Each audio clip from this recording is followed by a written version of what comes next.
Nobody knew it at the time, but on September 16, 1969, 2 weeks before Abbey Road even hit shelves, Paul McCartney sat in a room with the other Beatles and quietly heard the words that shattered his entire world. John Lennon announced he was leaving the band. No press release, no public acknowledgement, just 4 men and the end of the biggest cultural force of the 20th century. And while John already had an escape route, Paul didn't. His whole adult identity vanished in that moment.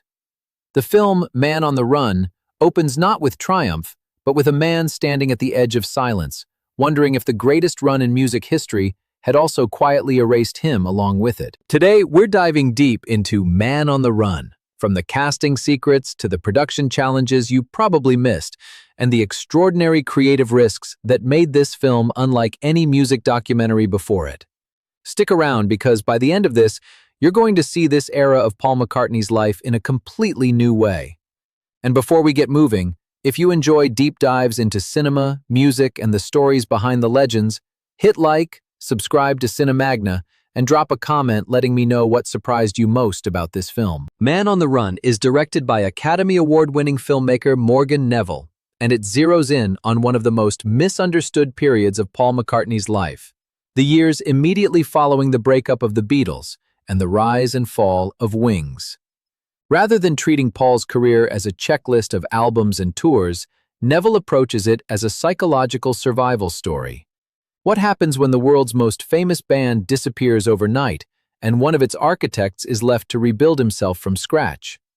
The film spans roughly from 1969 to 1980, but it's not interested in tidy timelines. Instead, it opens at rock bottom.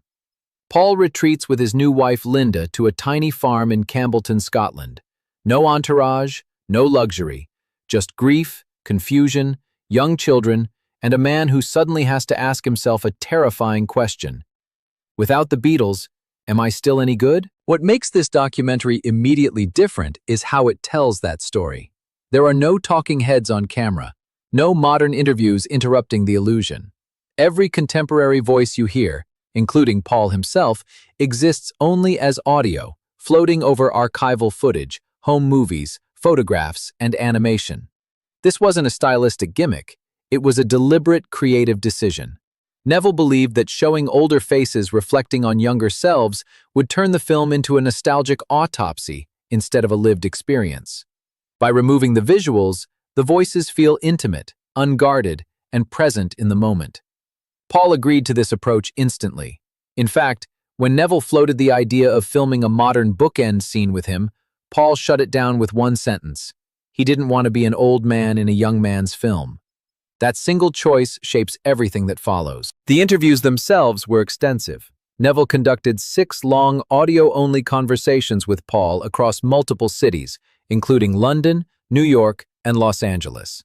These weren't press junkets, they were open-ended conversations, often prompted by discoveries made during editing. As new footage surfaced, new questions emerged. The process became a feedback loop between archive and memory, allowing Paul to recall details he'd never been asked about before. And the archive itself is staggering. Paul opened the doors completely. Thousands of photographs taken by Linda, reels of Super 8 home movies, early video recordings, handwritten lyrics, mixing notes, personal journals, even diary pages from 1969 that include the haunting entry written on the very day John quit the band. On that page, Paul wrote, "The End." Right below it, he noted what his daughter Mary had for breakfast. That contrast, world-shaking loss sitting beside domestic normalcy, becomes one of the film's emotional anchors. Neville wasn't just given access, he was encouraged to explore. MPL Communications, the company Paul founded to manage his affairs, empowered archivists to show the filmmakers what they personally found exciting or overlooked. The result is a film filled with material that feels discovered rather than curated. There are moments that feel almost too intimate, like overhearing thoughts you weren't meant to hear. One of the most powerful early sequences takes place on that Scottish farm. The house is still there today, unchanged. The same tiny kitchen, the same bunk beds, the same pantry shelves with Linda's handwritten notes and taped photos. Neville insisted on filming the location in the present, not to modernize it, but to let the past echo into now. The fence Paul once walked along, balancing carefully, arms outstretched, still stands. It becomes a metaphor for the entire film, life as a tightrope walk, with no guarantee of balance. The story then briefly explodes backward through animation. Neville realized that before audiences could feel Paul's isolation, they needed to remember the insanity he had just escaped. In a matter of minutes, the film compresses the noise, fame, pressure, and chaos of Beatlemania into a whirlwind reminder of what it meant to be at the center of global culture. The animation is handmade, tactile, imperfect, a reflection of Paul's own creative instincts during this period. The animated sequences were created by Winston Hacking, whose work relies on physical materials rather than digital polish. Torn paper, photographic prints, stop-motion techniques, all of it reinforces the sense that this is a handmade story about rebuilding a life by hand. Back in Scotland, Paul begins recording his first solo album, McCartney, almost as therapy. He plays every instrument himself, he experiments, he allows imperfection. One of the film's quiet joys is seeing handwritten lyric sheets, track layouts, and even diagrams showing how he planned stereo placement. This isn't a man coasting on fame. It's a craftsman relearning how to work alone. We also see how technology became a refuge. Paul was always a tinkerer, and at the farm he filmed daily life obsessively. Early home video footage captures moments that feel decades ahead of their time. There's even footage of a door whose squeaking hinge accidentally became the opening sound of The Lovely Linda. These details aren't trivia. They're evidence of someone paying attention to life again. Music in this film is never wallpaper. There is no traditional score. Every note comes from Paul's own catalog, including obscure tracks, unreleased jams, and alternate mixes. Songs are chosen not because they're hits, but because they emotionally mirror the scene they accompany. A chaotic legal battle is underscored by the manic energy of Monkberry Moon Delight. Childhood scenes unfold to songs you've probably never heard, yet somehow feel inevitable. The documentary also reveals just how central Linda was to this reinvention. But notably, her story isn't front-loaded. Neville waits until the audience has context, until we've absorbed Paul's vulnerability, before reframing everything through her perspective. Linda wasn't chasing fame. She wasn't auditioning for legitimacy. She was building a family, documenting life through photography, and quietly anchoring a man who might not have survived this period without her. Her voice is rare in archival interviews, but the filmmakers found something extraordinary. Long, candid conversations she'd had with a close friend, filmmaker Laura Gross. These interviews reveal a woman who avoided the spotlight not out of insecurity, but out of self-knowledge. She knew exactly who she was, even when the press refused to see it. By the time Paul finishes ROM, recorded in New York with session musicians, the world still doesn't know what to do with him. Critics dismiss the album. The press declares him uncool. Decades later, Sean Lennon calls it a masterpiece. But at the time, Paul feels the sting. And once again, he refuses to retreat. Instead, he does something no one expects. He starts a band from scratch. Not a supergroup, not a victory lap, a real band. One that would play small venues, rehearse endlessly, and earn its place the hard way. Wings wasn't about reclaiming dominance, it was about starting over. And that's where this story truly begins to accelerate. Paul didn't want a shortcut back to the top. That was the point. Instead of announcing a triumphant return, he quietly rang two musicians he trusted. One was Denny Laine, a seasoned songwriter and former member of the Moody Blues. The other was session drummer Denny Sewell, whom Paul had already worked with during the Ram sessions in New York. Alongside Linda, they gathered at the Campbellton farm in the summer of 1971 and rehearsed inside an outbuilding they jokingly named Rude Studio. No press, no expectations. Just four people figuring out how to sound like a band. What's striking in the footage from this period is how deliberately unglamorous it all is. There's laughter, trial and error, frustration, and very little polish. Paul isn't acting like a former Beatle trying to reclaim authority. He's acting like someone terrified of repeating the past and equally terrified of being forgotten.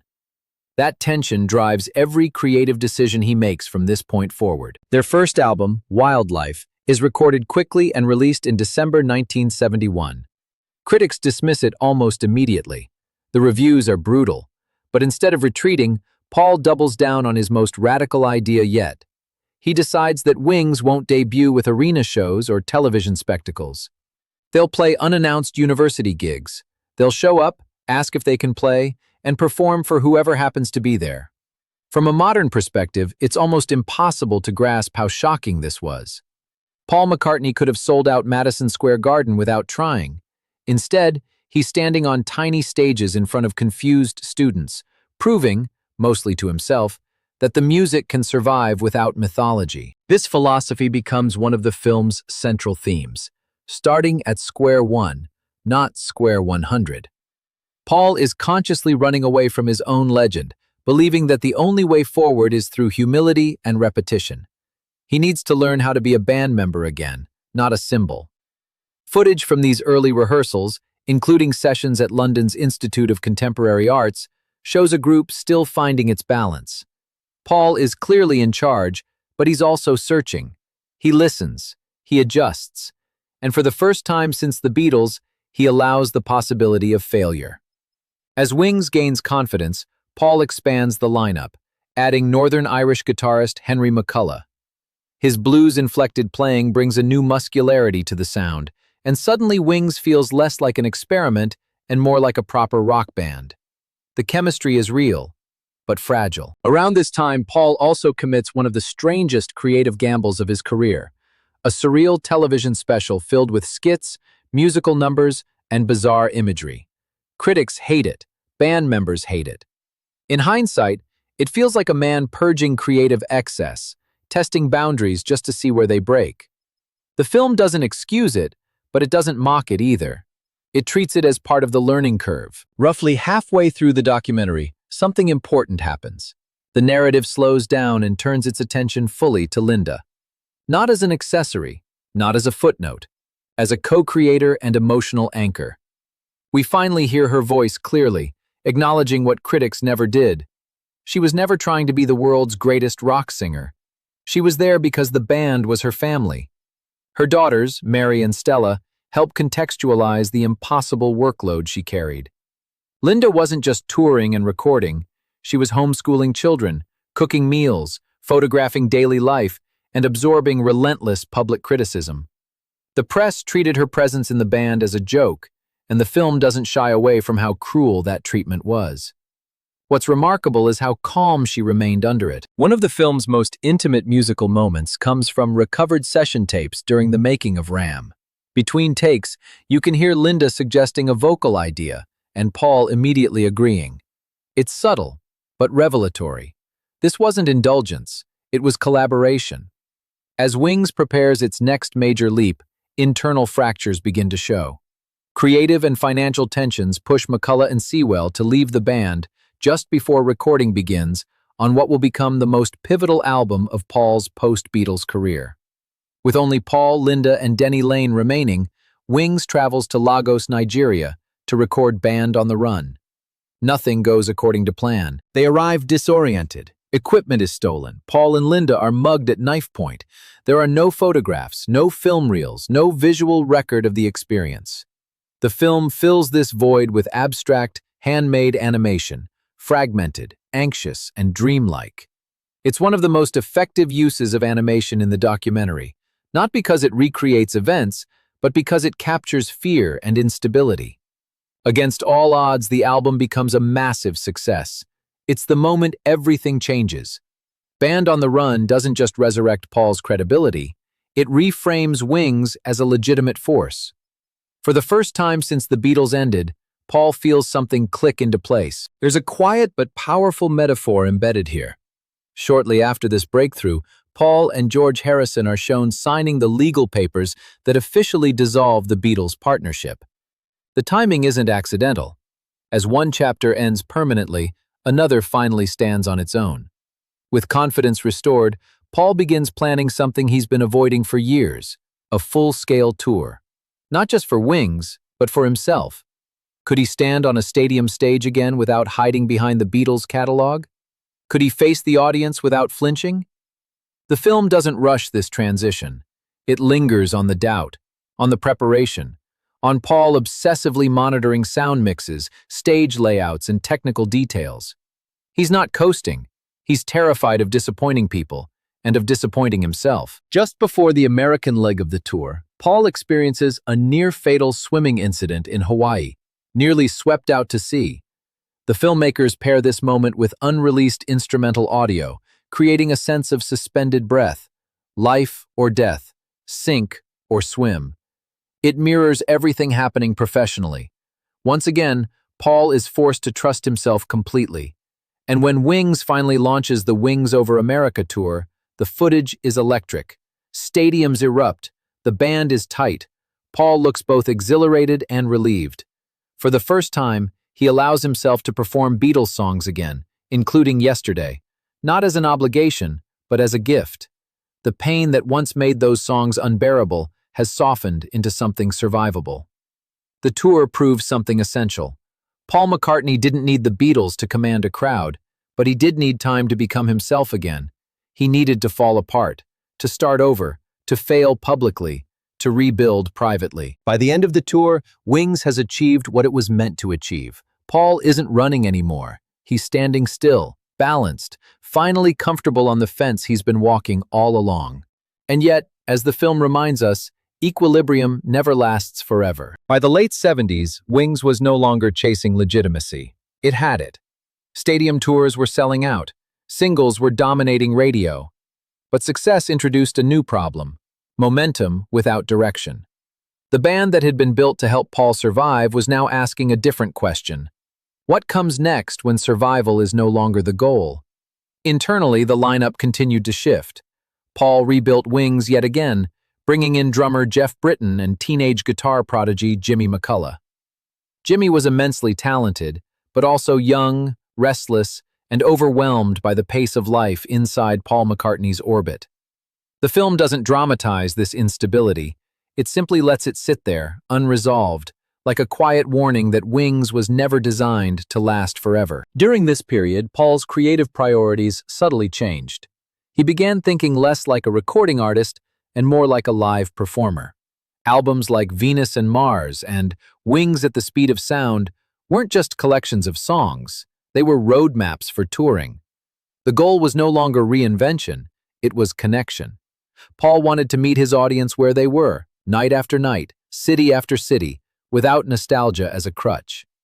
There's a telling moment in the film where Paul is seen standing near the front-of-house soundboard during a concert setup, listening intently, adjusting details himself. It's not performative, it's practical. He's still that kid from Liverpool who wants things to sound right, who believes music is something you build, not something you inherit. But even as Wings reached its commercial peak, cracks widened behind the scenes. Jeff Britton left. Joe English joined, bringing warmth, humor, and a sense of family that briefly stabilized the group. Joe describes Wings not as a band, but as a household, sometimes functional, sometimes chaotic, but always intimate.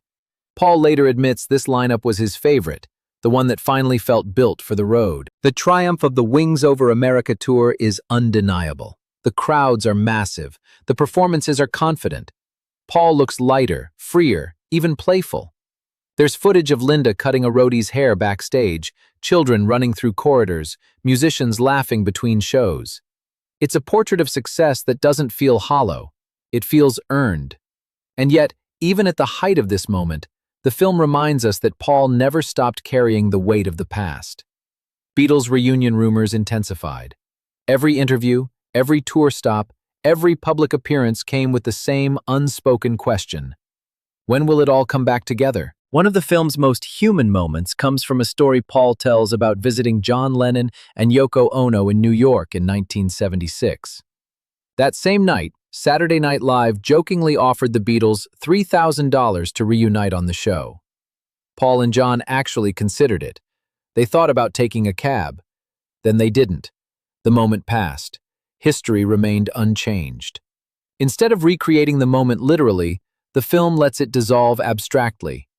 A photograph from the Beatles' Ed Sullivan appearance fractures into pieces. Not to tease what could have been, but to acknowledge that some doors, once closed, are meant to stay that way.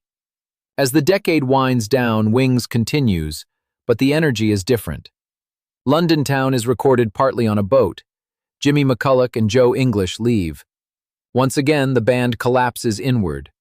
Paul recruits Steve Holley and Lawrence Juber, both skilled, both committed, and together they record Back to the Egg. Ironically, this late Wings era is the most heavily documented visually.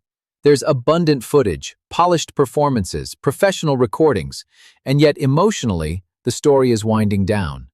The more material exists, the less alive the band feels. It's not failure, it's completion. Wings' final performance takes place at the Concerts for Kampuchea in 1979. Paul isn't satisfied with how it goes. He knows something is off. Shortly afterward, Wings rehearses for a planned tour of Japan. The preparation is rushed. Paul admits he didn't give it the focus it deserved. Maybe he already knew on some level that the experiment had run its course. Then everything stops. Upon arriving in Japan, Paul is arrested after marijuana is found in his suitcase. He's jailed. The tour is canceled. Wings is effectively over. The film treats this not as scandal, but as rupture. Paul recalls sitting alone in a cell, bouncing a ball like Steve McQueen in The Great Escape, thinking about Linda and the kids. It's the first night he and Linda have ever spent apart. In one of the film's darkest jokes, snippets of Wonderful Christmas Time float through the scene, the song playing on Japanese television while Paul sits in jail. It's ironic, absurd, perfectly McCartney. After his release, Paul records McCartney 2. Alone again, experimenting again, the circle closes. But before the film allows him to move forward completely, it forces one final reckoning with the past. John Lennon is murdered in December 1980. The world freezes. Paul is caught on camera responding to a reporter with a phrase that would haunt him for years. It's a drag. For the first time, John's son Sean speaks about that moment. He understands it. He reframes it. He recognizes shock, not indifference. In doing so, the film quietly dismantles decades of misinterpretation. Instead of ending on tragedy, the film returns to Campbellton, back to the farm, back to music as family ritual. Paul, Linda, and Denny sing "You Are My Sunshine" together on home video. No audience, no legacy, just voices in a room. And finally, Paul walks the fence again. He wobbles, he steadies himself, he doesn't fall. That's the image the film leaves us with. Not a victory lap, not a crown, but balance. A man who learned how to live without the thing that once defined him, and in doing so, found something sturdier than fame. Man on the Run isn't about proving Paul McCartney's greatness. That was never in doubt. It's about showing the cost of reinvention, the patience it requires, and the quiet courage it takes to start over when the world expects you to stay frozen in your greatest moment. If you enjoyed this deep dive, make sure to like the video, subscribe to Cinemagna for more cinematic stories like this, and leave a comment below. What part of Paul McCartney's post-Beatles journey surprised you the most? I'll see you in the next one.